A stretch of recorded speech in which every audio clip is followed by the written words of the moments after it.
Namaskar and welcome. You are watching official YouTube channel of Shri A.K. Doshi Mahila College, Jamnagar, and myself, Dhruvika Kanabar, presenting the third session of Financial Management.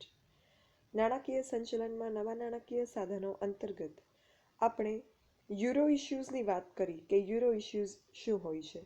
હવે આપણે આ euro issues અંતર્ગત એના sources વિશે કે જે જામીનગીરી સ્વરૂપમાં ભારતીય કંપનીઓએ યુરો ઇશ્યુઝ દ્વારા નાણાં ભંડોળ મેળવેલ છે એના વિશે વાત કરવાની છે.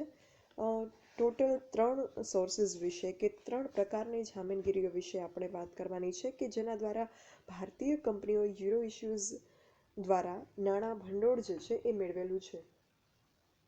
Important instruments of euro issues listed એના વિશે આપણે વાત કરવાની છે, જેમાં ટોટલ 3 યુરો ઇશ્યુઝની વાત આવે છે. Foreign currency convertible bonds, European depository receipts અને ગ્લોબલ ડિપોઝિટરી રિસીટ્સ, જેમાં આપણે અત્યારે ફોરેન કરન્સી કન્વર્ટેબલ બોન્ડ્સની ચર્ચા કરીશું.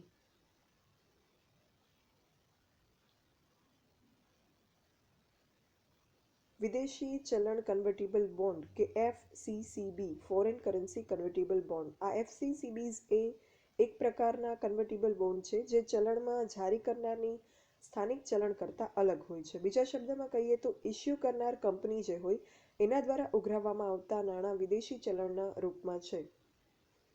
કન્વર્ટેબલ બોન્ડ એ એક દેવું અને ઇક્વિટી ઇન્સ્ટ્રુમેન્ટ આ બંને વચ્ચેનું એક મિશ્રણ છે.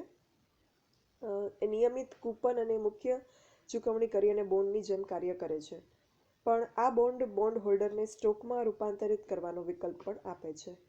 બિન નિવાસી ભારતીય રોકાણકાર માટે વિદેશી નાણાંમાં આ પ્રકારના બોન્ડ્સ બહાર પાડવામાં આવે છે, જે પાછળથી નિર્ધારિત કિંમત અને નક્કી કરેલ સમયે ઇક્વિટીમાં રૂપાંતરિત થઈ જાય છે.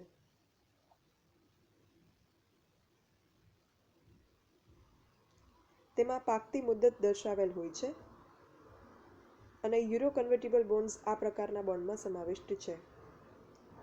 બોન્ડ એ એક દેવાનું સાધન છે જે રોકાણકારોને નિયમિત સુનિશ્ચિત વ્યાજની ચૂકવણીના સ્વરૂપમાં આવક પૂરી પાડે છે, જેને કૂપન કહેવાય છે.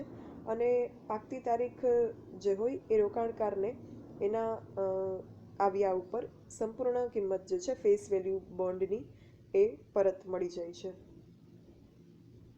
કન્વર્ટેબલ બોન્ડ ધરાવતા બોન્ડ હોલ્ડર પાસે બોન્ડને ઇશ્યુ કરનાર કંપનીના સ્પષ્ટ સંખ્યામાં શેરમાં રૂપાંતરિત કરવાનો પણ વિકલ્પ હોય છે. કન્વર્ટેબલ બોન્ડમાં કન્વર્ઝન રેટ રૂપાંતરિત દર હોય છે, જેના ઉપર બોન્ડને ઇક્વિટીમાં રૂપાંતરિત કરવામાં આવશે.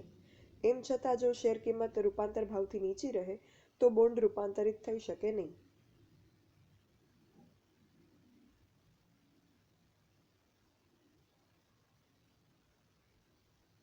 યુરોપના મુખ્ય શેર બજાર લંડન એન્ડ લક્ઝમબર્ગ સ્ટોક એક્સચેન્જમાં આની નોંધણી થયેલી હોય છે. જુલાઈ 1993માં SR ગુજરાત યુરો બોન્ડ્સ બહાર પાડનાર ભારતની પ્રથમ કંપની હતી અને ત્યાર પછી રિલાયન્સ, જિંદાલ સ્ટ્રેપ્સ, ICICI અને ટેસ્કોએ આ પ્રકારના બોન્ડ જે છે એ બહાર પાડેલા છે.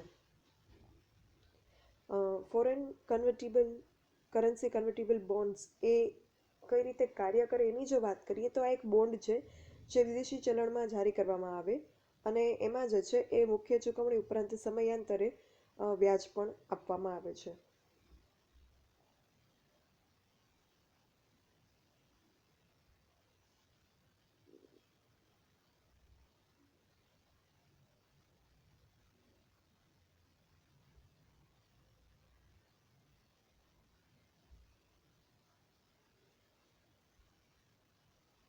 સો આ ફોરેન કરન્સી કન્વર્ટેબલ બોન્ડ્સ જે છે એ એક બિન નિવાસી ભારતીય રોકાણકાર માટે વિદેશી નાણાંમાં રોકાણ કરવાનો, ફોરેન કરન્સીમાં રોકાણ કરવાનો એક ઓપ્શન છે.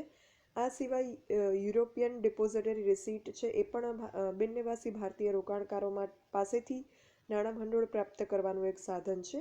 NRI પાસેથી ફોરેન કરન્સીમાં ફંડ ફિનાન્સ મેળવવાનું સાધન છે યુરોપિયન ડિપોઝિટરી રિસીટ, અને ગ્લોબલ ડિપોઝિટરી રિસીટ જે છે એ ડોલર સ્વરૂપમાં નાણાં ભંડોળ મેળવવાનું એક સાધન છે, જેના ઉપર આપણે આગળના લેક્ચર્સમાં ચર્ચા કરવાની છે. Thank you. For any doubts or queries you can write me on this mail dbk.dhruvika@gmail.com. Thank you.